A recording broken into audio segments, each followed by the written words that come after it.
Welcome to the United Way Difference, a program that discusses Oshkosh community needs and how local nonprofit agencies are supporting people in our area. United Way's focus in the areas of income, education, health, and volunteerism helps to build a stronger, more caring, and compassionate community. The United Way Difference is brought to you by the Oshkosh Area United Way.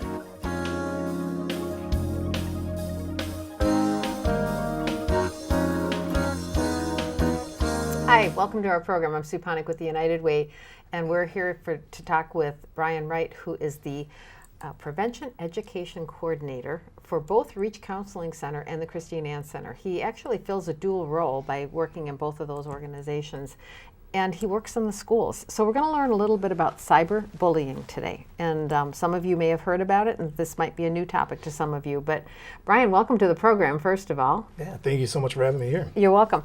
So just quickly, a little bit about what the Prevention Education Coordinator does in the schools and for Reach and for Christine Ann. Absolutely. So as a dual prevention educator, it's my responsibilities to educate anywhere from kindergarten all the way up to 12th grade in regards to healthy relationships, protective behaviors, the good touch, bad touch, confusing touches. And we really try to be able to hit home on what it really means to have a healthy relationship, how to have healthy boundaries, how to be able to cope through certain situations. And just a lot of times those messages that we don't really have as a collective group or as individuals. So. Okay, so I mean, if people haven't ever experienced inappropriate touch or any of those kinds of things, they wouldn't really know about them. So this is your chance to educate. Yeah, absolutely. And it's really, even if I always say if it's not happening to us, chances are with the numbers that we're seeing, that it's happening to somebody we know or that we're aware of. And so, just being aware that, or having that understanding really is that it's not your fault, these things aren't okay, and that, there are individuals that you can come and talk to, because a lot of times they're topics that more often than not we don't want to discuss or we don't want to talk about, and it can be very hard. So it takes a lot of courage to do that. Right. So. And cyberbullying is one of those things, huh? I mean, can you first explain what cyberbullying is? Yeah, cyberbullying really has become the most common and prevalent form of bullying, and it's all done electronically. So any electronic communication through any one of the abundance of accounts or social media outlets or anything done online, texting, to be able to attack, harass, or really just threaten an individual as to, it's not the face-to-face interaction that you once used to have. So now you can just go online and post anything you want, derogatory or shaming, to anybody you want. And it's anonymous. It can be anonymous. It can come from somebody you know. You can create a multitude of fake accounts nowadays where you can just hide right behind your screen. So, which is really scary because I'm old enough that we didn't have technology when I was growing up, right? I mean, we had TV, we had radio, and you might hear somebody say something inappropriate on the radio or TV, or maybe bash somebody, but you heard the voice, you saw the face. Right. Where now it can be totally behind the scenes. Absolutely, and that's one of the biggest differences as well when it comes to bullying and cyberbullying. And a lot of times individuals that say, well, bullying is just so common, it's just, it's an everyday natural experience for youth. They got to be able to use it to toughen their skin or to, a lot of times we hear that phrase, they're just so soft skinned or they're soft nowadays. Yeah. They need to toughen up. Toughen up, yes. No. I hear that. No is the answer to that, right? It is, absolutely, because given all the studies that are out there, we can see the psychological damage, the impacts it has into later life, and just really how repetitive these forms of abuse have really become in a way that, makes school nearly impossible to be able to focus on homework, any other functions outside of that. So that's all why people should care about this, is because it is impacting children's lives or adults' lives in some cases, because it can happen at work as well, right? It does. It happens absolutely everywhere. And now that it's being brought to the online format, it is there to be able to follow you 24/7. And teens, the average statistic was that they check their accounts 150 times within a day. And the number one reason they check their accounts is to basically be able to make sure that nobody is degrading or bashing or making them feel less than. But once it's up, isn't it up forever? It is, yes. So I mean, if you go online and you bash somebody, you can't take that back. No, a lot of times it needs to go through all the proper channels of reporting, and you got to contact the individuals or try to ask somebody to take it down, or you go through the proper channels and you hope that one of the accounts will be gracious enough to actually delete it or get rid of it, but it can be pretty time consuming. So we kind of talked about toughening up. We talked about why people should care about this. So the next question I have is, how common is this? You alluded to the fact that this is pretty common. It has really become the most common form of bullying, as you can see nowadays with each generation becoming younger and younger and having access to online or having access to a smartphone or whatever that may be. You see the numbers, 87% of youth have witnessed cyberbullying in action. Out of that 87%, you got 43% of kids have been bullied online, and 1 out of 4 it's happened more than once. So it's been happening more consistently. Wow. And the frequency, 70% of students report seeing frequent bullying online. So it's not just a one-time encounter. It's not 1 out of every 10 times I log on. It's 70% of the time I log on, I'm seeing more negative than I am positive.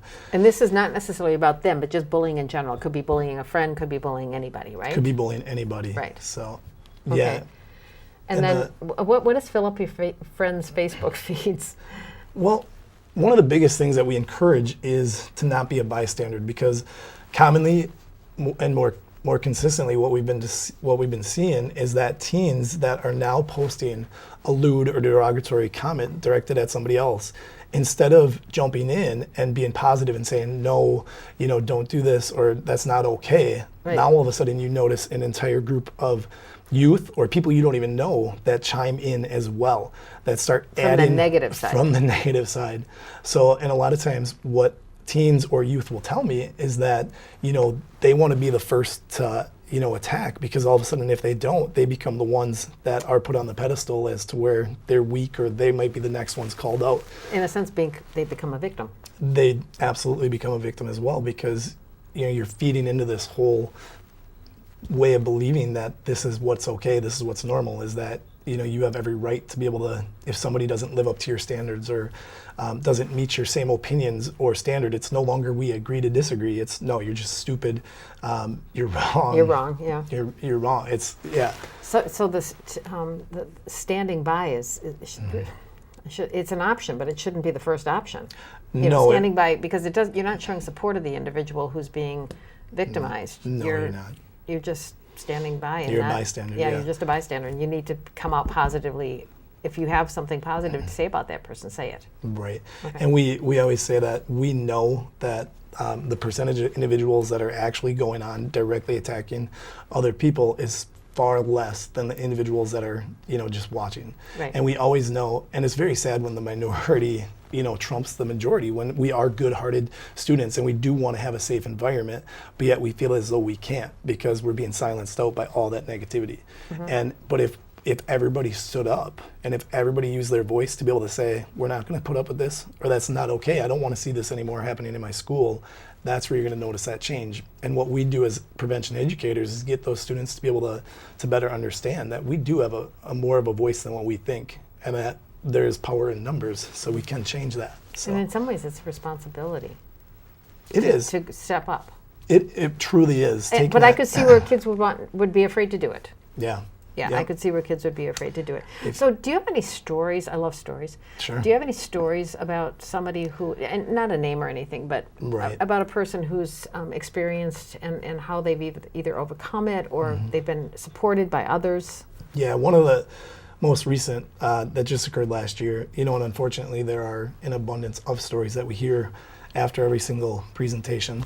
One of the most common that stands out to me, as it's still very hard for me to process it, because it's gotten to the point where things have just become way meaner, or just on a whole new level of Much more intense and mean. much more intense. And you're an adult. And I'm an adult, and it's like, come on, we should be able to handle this. We're adults, right? And But how I does hear it- stories all the time dealing with domestic violence, sexual assault, and you feel as though we do have tough enough skin to be able to be like, okay, that's no big deal. Right. But what ended up happening was during one of our presentations, we were talking about bullying and how we respecting one another, and this student just kind of broke down, and she was just in tears, and she left the room, and we followed up with her afterwards, and she basically said, I have this happening to me all the time. And it's not just during the day, it's throughout the entire day. She told me that one of the new terms that individuals are using all the time is roasting. And those that are the master roaster become the savages. And if a savage calls you out, one of the worst things the savage can do is basically tell you to go kill yourself. So, and once the savage posts that on your account, like I was saying before, every other student, we've had students that were chiming in when we started reading through this account. Students were saying, I seen you in class and nobody notices you, so why don't you just go do it? Yeah, you know, nobody really sees you anyways. And it was just one Kind of attack. like you're invisible. You're invisible. So And why don't nobody you just go away? go away. Oh my God. And nobody cares. And that to me, when I heard that, and the fact, like we said, nobody stands up or nobody's doing anything, but instead they're chiming in. Right. And not only did this student have to read this all throughout the day, she had to read it going home, she had to read it before bed, she had to read 13, 14 comments literally as she was waking up. So that follows this person throughout the entirety of the day. Yeah. And she was so close to the point of where she just consistently said that I'm at that point where I've thought about it so many times now I don't know what to do. Okay. And as an agency stepping into that and catching her at that point, Yeah. we were able to set her up with those one-on-one services that we provide for free. We go directly into Right. the schools. Yeah. Wow. So it was very impactful. So I know. I'm kind of It's- at a loss here. yeah, you have to kind of. What causes somebody to even want to do this? I mean, what causes a cyber bully to bully? Sure. One of the biggest factors that I've come to discover is that we're really raising individuals. Our school setting is raised in a fear versus respect factor. And I talk about that all the time within the school settings as to how a lot of times we now use fear as a way of being able to obtain respect. Or we perceive Is this. it just in school or is that at home as well? It's seen everywhere nowadays, where you see people, the more people that I can degrade, belittle, or make feel about this big is now all of a sudden equated to the amount of people that I feel as though respect me. Oh, okay. And so if I can make somebody else feel like this, and we have this false sense, you really have that false sense of respect. So is there? We're going to go to a break in a few minutes. So I don't Sure. want to get into anything really really heavy. But how do we prevent this? Yeah, well, when we go into the schools and we do all of our educational curriculums or when we do our presentations, we're really trying to be able to give those messages that there is help. Students that are reporting bullying or feeling as though they're being cyberbullied can report it online. They can start recording some of their messages. We ask that they start recording some of the messages. Like, don't delete them. Don't delete them, store them. You can basically start a new account, or to really stop it, we're going to have to really encourage and motivate these youth to really step up and say this isn't the culture we want, and really get them to be able to see it for what it could be, and really change that mentality of where we're at. Well, we're going to come back from our break, and we're going to talk a little bit maybe about what parents can do. Absolutely. So if you would stay tuned, and we'll be right back.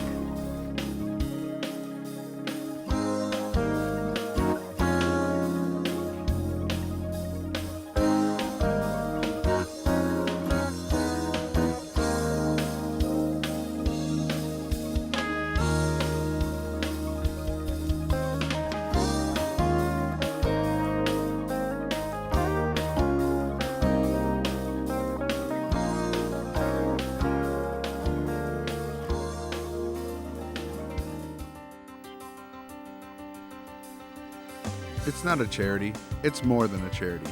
It's about helping people we live with. It's about being the type of person that the 6-year-old version of ourselves wanted us to be. It's about community and looking out for one another. It's about money, yes, but it's so much more than money. It's about friendship and common values. It's about opening doors when others are slammed shut. It's about giving kids a place to be kids and growing up knowing they live in a community that cares about them. It's about making sure that everyone gets to see the dentist, because we want to make sure that they have every last tooth in those smiles. Ultimately, that's it. It's about the smiles, old smiles and new smiles. It's about us, all of us, our community living united, because great things happen when we live united. Will you join us?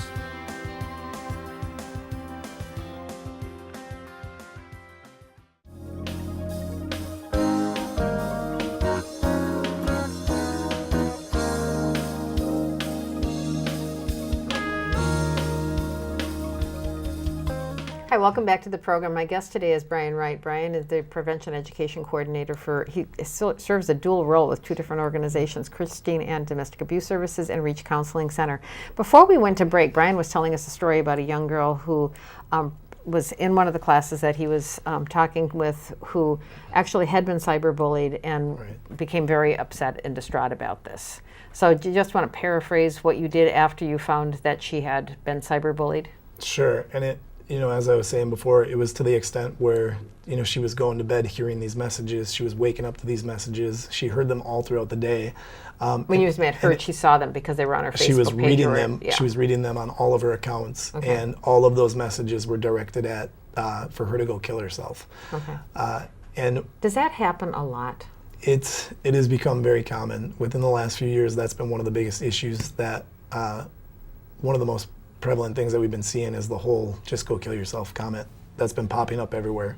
And with that happening, if you look at this slide, bullying victims are 2 to 9 times more likely to consider committing suicide.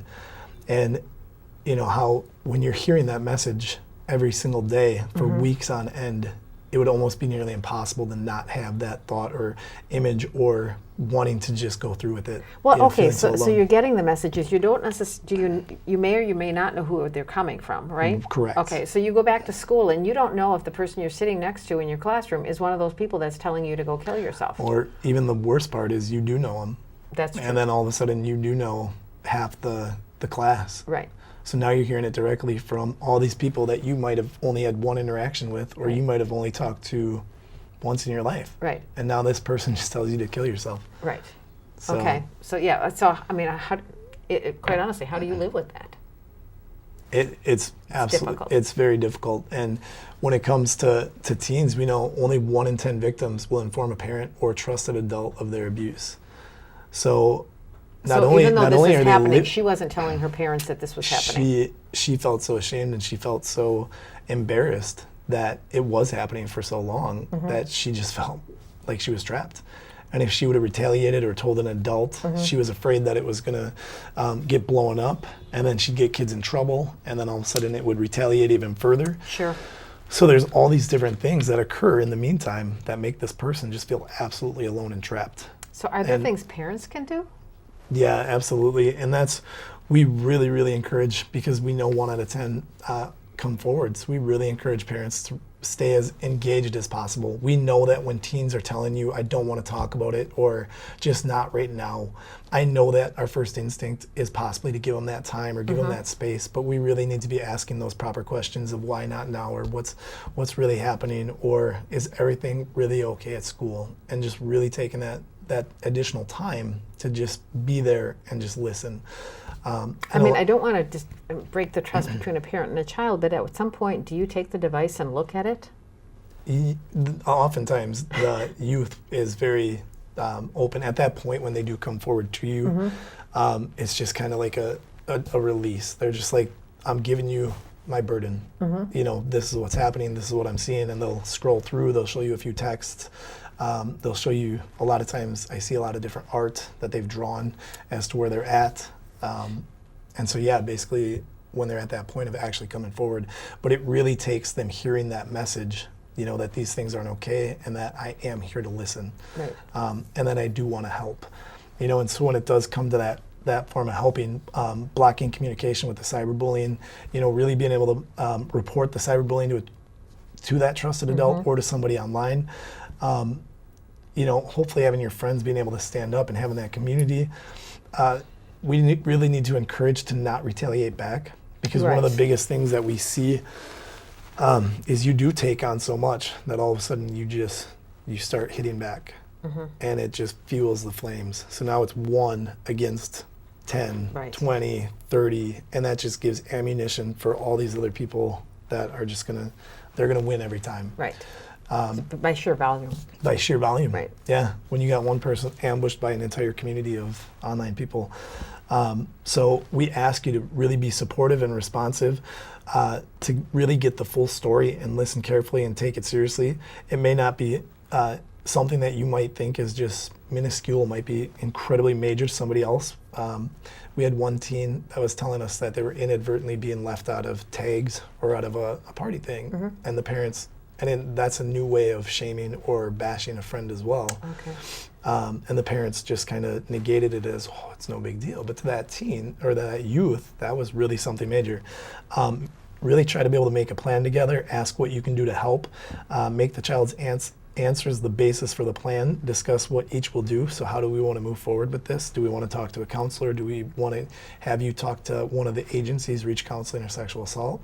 And Reach Counseling, we provide services 12 and under for free of charge, which is absolutely amazing. And then we also at Christian and Domestic Abuse offer one-on-one services directly within the school. Okay. So those are absolute ways to be able to get help and really just be able to make sure this person's not alone. So. Right. So what if I'm a teen, I'm a student, and this is happening to me, but I'm just afraid to tell somebody. What do I do as a teen? I mean, what do I need to know that it's okay to tell somebody? That's basically about it, is being able to understand that there are people outside of what we would understand that are there to be able to help for no other reason than we care and we want to make a difference. And so you talked originally about it kind of becomes groupthink after a while. I'll just use that terminology. So somebody starts the bullying and the rest of them all start to go on and agree with the bully. Right. To counteract that, you need to have a group that then counteracts that and says, no, that's not the case. This person is really a nice person, this person. And it's not retaliation, but it's talking positively about the person who is being bullied. Absolutely. So that can be a really strong group. And when we talk to a lot of these teens too, a lot of times what they reference is that one person that left that nice comment. And that one comment will be enough to get them through that week. Or that one comment even just is one enough. comment. Just one comment from somebody saying, you know what, it's not okay, we love you, we respect you, we support you, you're human, we see you. One of the worst feelings in the world is to feel as though you're alone and nobody cares. Right. And that's the position a lot of times that these individuals are going through. So just being able to say, I see you, is huge. There's a new website that's called I Am a Witness. And it has an emoji that you can absolutely use. It's an eye, and you post that on there saying that you're not alone. So I encourage youth to go to I Am Witness. I encourage them to be able to check out the website. Once you go there, you understand the emoji. So if you see it, you know what it is. You know what it represents. Okay. And it's becoming this new national wave where we're trying to encourage teens to become a part of a healthier group, or to be able to start groups within their own communities, within their own schools, to really be able to retaliate and stand up and say that we're going to be this one group that, you know, if we do notice these things or witness these things, we're going to post that, or we're going to let these individuals know that they're not alone.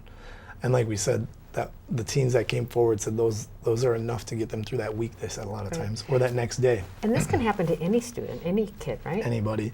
I mean, you know, you always think that, well, it's not going to happen to my kid, but it could. Absolutely. And all it takes is one goofy picture or one post the wrong way. A lot of times teens are so afraid of what they post because it can, you know, get taken the wrong way, or somebody can see it and just all of a sudden go off. Right. And then add a new interpretation of what it really is. Add a new interpretation, any number of things they can do. So we really didn't talk about adults being bullied, but we did talk earlier that it can happen to adults at work and in other ways. So absolutely. Do you? I know that you specifically deal with teens and youth, Correct. But so does the agency, or do both of the agencies work with cyberbullying for adults? Who does that work?